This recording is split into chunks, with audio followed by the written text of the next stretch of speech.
Have you ever accidentally deleted some important videos on your iPhone?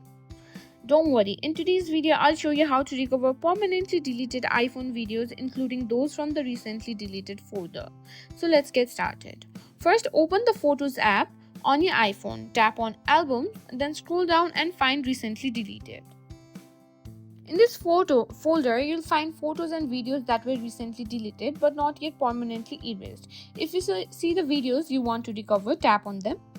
To recover a video, tap Recover in the bottom right corner and confirm your choice by tapping Recover Video.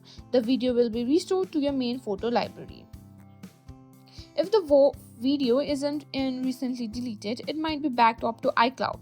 Go to Settings, tap on your name at the top and select Manage Storage.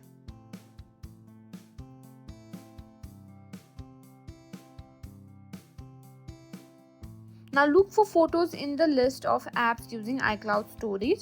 If you have a backup that includes your deleted videos, you can restore your iPhone from this backup. To restore from an iCloud backup, you need to erase your iPhone. Go to Settings, then tap on General, then click on Reset. Now and choose Erase All Content and Settings. After erasing, your iPhone will restart and prompt you to set it up. Choose Restore from iCloud Backup and select the backup that contains your deleted videos. And that's it, you've learned how to recover permanently deleted iPhone videos. If you found this video helpful, please give it a thumbs up and don't forget to subscribe to our channel for more tech tips and tricks. So that is it. If you found this video helpful, please like, share and subscribe, and thank you for watching.